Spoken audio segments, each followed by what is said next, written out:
Pouco da minha história, eu preciso explicar um pouquinho como é que eu vim parar aqui, né? Eu servi uma igreja durante 7 anos da minha vida. Eu era conhecido lá como o menino do ciclo de oração, né? Era uma igreja batista, bastante pentecostal. E durante muito tempo eu vivi aquela realidade. Aquilo ali para mim era muito real, era muito vivo, era muito verdadeiro. Só que o Espírito Santo ele começou a me inquietar sobre uma adoração diferente. Aquilo que era feito nos cultos e nas celebrações não conversava mais comigo e não conversava com a forma que o Espírito Santo me pedia para eu adorar. E aí eu sempre fui ativo no Ministério de Jovens e sempre jogando verde, né? Vamos cantar essa música aqui, vamos fazer desse jeito. Até que nós recebemos a oportunidade de fazer um culto jovem, né? Todos os sábados.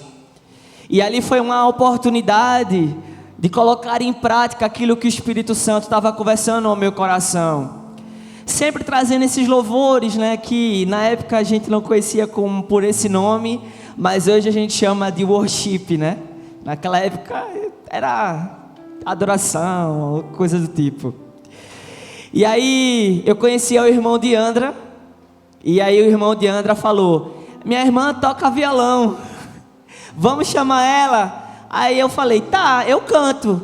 E ele: tá, eu toco baixo. E aí uma banda de 3 se formou, sem estrutura, sem instrumento, só com a cara e com a coragem. Dali surgiu um ministério, chamado Ministério Cedro, liderado por mim e por Iandra. E foram 2 anos muito difíceis. Não é fácil você trazer algo novo para uma cultura muito enraizada. E todas as vezes que nós trazíamos adorações mais cristocêntricas, era muito difícil, porque a igreja sempre estava acostumada, aquele louvor, aquela batida animada, e a galera esperava por esse momento, né? E muitas vezes a gente falava: cara, será que realmente é isso que Deus quer que a gente faça, né? E aí a gente olhava para um, para outro e sempre via uma pessoa. Se uma pessoa tivesse sido alcançada, já tinha valido a pena. E aí passamos 2 anos de certa dificuldade, amo os meus líderes daquela igreja, mas não era compatível com aquilo que Deus estava queimando no nosso coração, e aquilo de certa forma não era muito bem visto. E 2 anos sendo bastante machucado e tudo mais. Lá na nossa igreja nós tínhamos o costume de fazer aniversários. Então, aniversário de 1 ano, aniversário de 2 anos. E no nosso segundo aniversário, a gente cantou a música Quebra o Meu Vaso. E a gente de fato estava vivendo aquilo, né? Foi muito difícil, e a Andra sabe. E nesse tempo a gente estava orando, falando: Deus, eu não estou aguentando mais, eu estou morrendo espiritualmente. E se é para viver desse jeito, eu vou parar por aqui, eu vou viver eu vou viver para você, não preciso de quartel, que naquela época chamava Você Tem Quartel, que era a igreja que você fazia parte. E eu falava: Deus, eu não preciso de quartel, eu vou ficar aqui sozinho mesmo, e tá bom, eu não vou ficar sofrendo, sabe, eu não vou ser alvo de críticas, eu não aguento mais. Até que Andra conversou comigo e ela falou: tem uma igreja, né, faz uma vigília, e eu tô marcando de ir, tu não quer ir comigo? E eu falei: meu Deus, vigília, minha mãe não vai deixar, cara. Aí eu falei assim: mas acaba que horas? De meia-noite? Aí ela: não, é a noite toda. Aí eu falei: é aí que ela não vai deixar mesmo.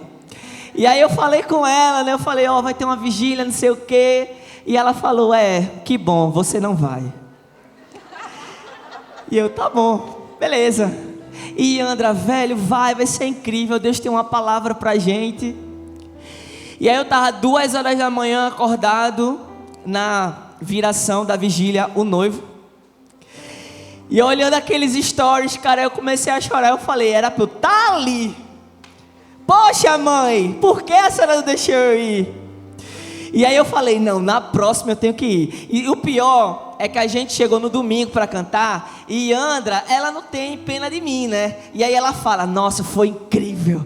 Teve uma encenação e teve o noivo e teve Jesus entrando. E meu Deus, eu não sei explicar. E eu cantei no final e eu falei, meu Deus, eu quero também. E aí eu cheguei assim, eu falei, Jesus, é agora ou nunca? Eu vou para a vigília e vai ser a minha última cartada.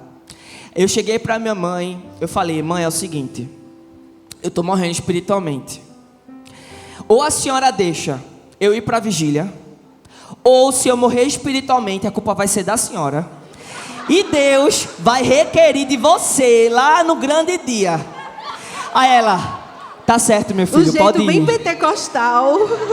Não, tem né? falar. E tem que falar com a entonação. Você, eis que te digo. Gente, e só Deus sabe como eu cheguei aqui. Peguei um ônibus, 10 horas da noite. Sou muito extrovertido, gosto de brincar. Mas por dentro só Jesus sabe como eu estava. E aí ainda eram os bancos de madeira, eu estava sentado daquele lado. E eu, cara, e aí, como é que vai ser, né? Daqui a pouco a galera começando a cantar. E eu, meu Deus, o povo tá pulando. Jesus, o que é isso? Lá, assim, a gente pulava, mas pulava de um jeito diferente, né? Um jeito pentecostal. Aqui não, aqui a galera pulava e não sei o que. Eu falei, meu Deus, onde eu vim me meter, Jesus? Aí daqui a pouco cantando, né? A música era, eu acho que era Algo Novo. Eu quero viver algo... Aí eu parado, né? Daqui a pouco eu... Faz meu coração bater de novo. Né? E aí... Beleza. Algo estava queimando em mim, mas eu não sabia o que estava acontecendo. Eu não estava entendendo, né? Até que... Isso na Vigília Pedra, tá, gente? Só para contextualizar vocês. A Pedra foi a primeira vigília que eu vim aqui nos Incensários. E aí, por coincidência, eu encontrei uma amiga, Fernanda. Ela veio com uma pastora da Apacentar, que era a igreja que ela servia na época. E ela liberou uma palavra sobre a minha vida. Quando eu entrei aqui, eu conversei com Deus. Nós tínhamos uma estrutura bastante precária lá na igreja. E eu sou muito grato por isso, porque hoje isso me moldou ao ponto de não importa se tem estrutura grande ou pequena, eu estou adorando. E aí eu cheguei aqui e eu vi um palco. Eu vi uma estrutura de luz, eu vi um telão. E eu falei, Deus, não é inveja, não é inveja. Mas eu queria muito estar aí. Eu queria muito viver aí. Eu queria muito ter essa experiência. Se for inveja, tira do meu coração. Mas assim, é um pedido sincero. E aí eu cheguei a gente se encontrou, ela mandou mensagem para mim, ela falou, cara, você tá aqui? Eu falei, sim, eu tô. E ela, oi, eu tô aqui. E aí oi, eu também tô. E aí eu fui lá e ela falou, enquanto estava louvando aqui, eu vi você ali em cima. Aí eu falei, minha amiga, conhece a minha história, tá falando isso, mas é só para exaltar o meu ego. E aí ela chegou. Aí ela conhecia a Suzane. Aí ela, Suzane, vem cá. Aí Suzane, e aí? Aí eu, Pai do Senhor, irmã Suzane. E ela lançou outra palavra. A primeira foi, eu estou vendo você aí em cima. E a segunda foi, para Suzane, você vai cuidar dele. E aí ela falou, eu cuidar dele? Eu nem conheço ele. E eu também, eu falei, minha amiga, pô, conhece a minha história. Não sabia eu que naquele dia Deus estava me lançando para um propósito. E aí eu comecei minha caminhada, né? Comecei a caminhar aqui na Igreja da Família. Comecei a frequentar uma rede e tudo mais. E Andra estava aqui também, já tocava com incensários. E eu, meu Deus, vão aqui, seja feita a sua vontade. Sai eu da primeira rede, vou para a parada do ônibus e Andra liga para mim. Tu não sabe o que aconteceu. Aí eu, fala, ela, então, tu sabe Suzane, né? Eu Falei, sei. Ela disse que é pra tu ir pro treinamento, porque ela quer que vê se tu vai entrar nos censários. Aí eu na parada, é de Deus esse negócio! Eita! Meu Deus, é agora, eu vou voar! Beleza, uma semana, o que é que acontece? Pandemia. Aí eu, Jesus, que seja feita a sua vontade. Passamos um ano. Foi um ano, ele de molho. Literalmente, no dia que ele ia vir, foi o dia que fechou tudo para quarentena. Aí a gente passou um ano online com ele.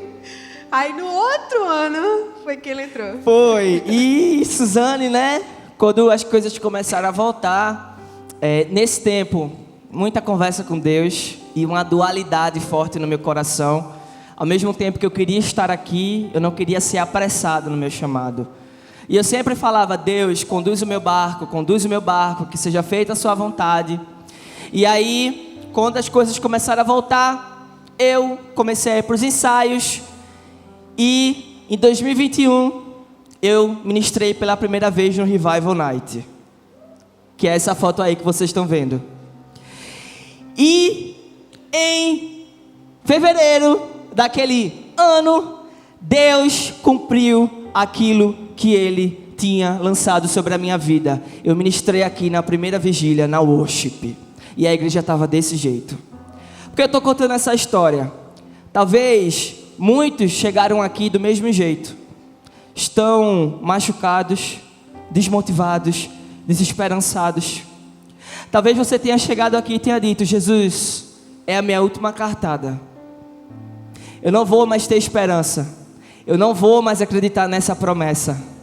Mas eu queria dizer um negócio para você nessa noite. Volte a sonhar. Volte a sonhar. Deus ainda realiza sonhos.